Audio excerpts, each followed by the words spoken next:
ஒரு குடும்ப தலைவி அதிகாலையில் எழுந்து வாசல் தெளித்து கோலம் போட்டு அன்றைய வேலைகளை ஆரம்பிப்பாங்க. அதன் பிறகு குடும்பத் தலைவர், பிள்ளைகள் அப்படின்னு ஒவ்வொருத்தராக எழுந்து அவங்களுடைய வேலைகளை ஆரம்பிப்பாங்க. சரி, இந்த வேலைகள் எதன் மூலமாக ஆரம்பிக்கப்படுது? இதை பற்றி நமக்கு ஏதாவது தெரியுமா? இல்லை இது எப்படி ஆரம்பிக்கிறோம், எதனோட நாம் இணைக்கப்பட்டிருக்கோம் அப்படிங்கிறது நமக்கு ஏதாவது ஒரு யோசனை இருக்குமா? யோசிக்கிறதுக்கு நமக்கு நேரம் இருந்தால் தானே. நேரம், இதை பற்றி தான் இன்றைய பதிவில் நாம் பார்க்க போகிறோம். வெல்கம் டு ரேச்சூஸ் மைத்திக்கல் ஸ்டோரி. நான் உங்கள் ரோஷினி. இது ஒரு கடிகாரத்தின் கதை. ராசாத்தி மகனை எழுப்பிக்கிட்டு இருந்தா. எழுந்துரு சாமி, பள்ளிக்கூடத்துக்கு நேரம் ஆகுதில்ல அப்படின்னு ஒவ்வொரு நாளும் இப்படித்தான் காலையில் கூவிக்கிட்டு இருப்பாள். ஒவ்வொரு நாளும் சரியாக 6 மணிக்கு பால்காரன் மணி அடிப்பான். 7:30 மணிக்கு அப்பா ஆஃபீஸ் கிளம்பிடுவார்.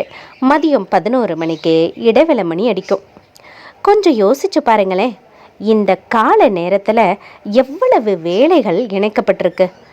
வந்து போகிற புகை வண்டியுடைய இரைச்சல், ஆகாயத்தில் விமானம் பறக்கிற ஓசை, கோழி கூவுற சத்தம், மாதா கோவில்ல மணி அடிக்கிற சத்தம், தொழிலகங்களில் சங்கு ஊதுற சத்தம், அப்பப்பா இது எல்லாமே வேலை செய்கிற நேரத்தோடு இணைக்கப்பட்டிருக்கு.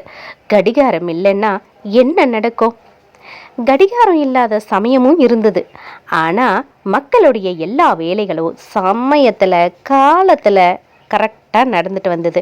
அது எப்படி? துறவி அகஸ்டின் என்பவர்கிட்ட மத சம்பந்தமான ஒரு புத்தகம் இருந்தது. அதை அவர் மாலை நேரத்தில் படிக்க ஆரம்பிப்பார். எப்போல்லாம் அவர் முக்கியமான சம்பவத்துக்கு வராரோ அப்போல்லாம் ஓடி போய் மாதா கோவில் மணியை அடிச்சுடுவாராம். இந்த மாதிரியான புத்தகத்திலிருந்து கடிகாரத்தினுடைய வேலை ஆரம்பமானது. சில மனிதர்கள் சூரிய உதயத்திலிருந்தும் அஸ்தமத்திலிருந்தும் நேரத்தை கணக்கிட ஆரம்பித்தாங்க. கிரீஸ் நாட்டில் ஒரு உயரமான கம்பம் இருந்தது. அந்த கம்பத்திலிருந்து நடுப்பகலில் விழும் நிழலிலிருந்து காலை மாலை நேரத்தை கணக்கிட்டாங்க. ஆனால் இந்த கடிகாரத்தை எங்கேயும் எடுத்துட்டெல்லாம் போக முடியாது. துறவிகள் சிறிய கம்பு ஒன்று வச்சுருந்தாங்க. அதன் கீழ்ப்பகுதியில் ஊசி சொருகப்பட்டிருக்கும். அந்த ஊசியுடைய நிழல் அந்த தடியில் பட்டதும் அதிலிருந்து சில அடையாளங்கள் செய்யப்பட்டது. இதை சூரிய கடிகாரம் அப்படின்னு சொல்லுவாங்க.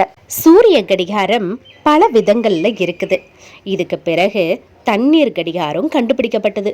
சீனால ஒரு கல் படிக்கட்டில் பெரிய பெரிய செம்புனால ஆன கெட்டில்கள் வைக்கப்பட்டிருந்தது. ஒரு கெட்டிலிருந்து இன்னொரு கெட்டிலுக்கு தண்ணீர் விழுந்து கொண்டிருந்தது. 24 மணி நேரத்தில் அந்த கெட்டில்களில் தண்ணீர் முடிவடைஞ்சிரும். அங்கு ஒரு காவல் காப்பான் நியமிக்கப்பட்டிருந்தாங்க. அவன் எல்லாருக்கும் அந்த நேரத்தை அறிவிச்சுக்கிட்டு இருந்தான். அப்புறம் அதன் இடத்த மணல் எடுத்துக்கிடுச்சு. பழங்கால பொருட்களை சேமித்து வச்சிருக்கிற அருங்காட்சியகத்தில் நீங்கள் அதை பார்த்துருக்கலாம். இந்தியாவில் உயிருள்ள கடிகாரம் அதிகமாக பிரசித்தி பெற்றது. அது என்ன தெரியுமா? நம்ம ஊர் சேவல் தான். விடியற் காலையில் சேவல் கூவுற சத்தத்தை நீங்கள் கேட்டிருக்கீங்களா? கிராமப்புறங்களில் இந்த சேவல் கூவுற சத்தத்தை அதிகமாக கேட்க முடியும். ஐரோப்பிய நாடுகளில் நெருப்பு கடிகாரம்னு ஒன்று நடைமுறையில் இருந்தது. விளக்கேற்றுதல், மெழுகுவர்த்தி ஏற்றுதல் அப்படின்னு சீனர்களால் பயன்படுத்தப்பட்டது. ஒரு சிறிய படகுல நிலக்கரி வைக்கோல் முதலியவையிலிருந்து விளக்குகள் செஞ்சு அதை நூல்னால் கட்டி விடுவாங்க. அதனுடைய 2 நுனிகளில் செம்புனால் செஞ்ச 2 பந்துகள் தொங்க விடப்பட்டிருக்கும். எப்போல்லாம் விளக்கை ஏற்றுவாங்களோ அப்போதிலிருந்து 1 மணி நேரத்துக்குள்ளாக நெருப்பு அந்த நூலை வந்தடையும்.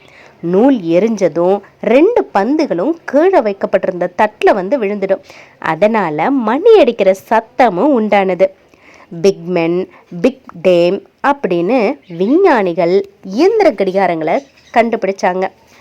மணி அடிக்கும் கடிகாரம், கொத்தா இருக்கிற கடிகாரம், பாட்டு பாடும் கடிகாரம், கை கடிகாரம், பாக்கெட் கடிகாரம், அப்பப்பப்பப்பா இப்படி நிறைய விதமான கடிகாரங்களை செய்ய ஆரம்பித்தாங்க. இன்னைக்கு வரைக்கும் இதனுடைய பயன் ஓடிக்கிட்டே தான் இருக்குது. விதவிதமான கடிகாரங்கள் அங்காடியில் கொட்டிக்கிட்டே தான் இருக்காங்க. ஏழை எளியவங்க முதல்ல கோடீஸ்வரங்க வர இதனுடைய இன்றியமையாததாக ஆயிடுத்து. இந்த கடிகாரத்தினால நாம் எந்த அளவுக்கு மணியோடு சேர்ந்து வாழ்ந்துக்கிட்டு இருக்கோம் அப்படிங்கிறத இந்த பதிவு மூலமாக நாம் எல்லாரும் தெரிஞ்சுக்கிட்டோம். ஒரு வேலை செய்ய ஆரம்பிக்கும் பொழுது இத்தனை மணிக்குள்ளே இந்த வேலையை முடிக்கணும், இத்தனை மணிக்கு இந்த வேலையை ஆரம்பிக்கணும், இத்தனை மணிக்கு என்னவங்களை போய் பார்க்கணும் அப்படின்னு நாம் நேரத்தை தான் அடிப்படையாக வச்சு வாழ்ந்துக்கிட்டே இருக்கோம். சரிங்களா? இந்த பதிவு பயனுள்ள பதிவாக இருக்கும்னு நினைக்கிறேன். சேனலை சப்ஸ்கிரைப் பண்ணுங்கள். தகவல் பிடிச்சிருந்தா கண்டிப்பாக எல்லாருக்கும் ஷேர் பண்ணுங்கள், லைக் பண்ணுங்கள். நன்றி, வணக்கம். மீண்டும் வேறொரு பதிவில் சந்திப்போம்.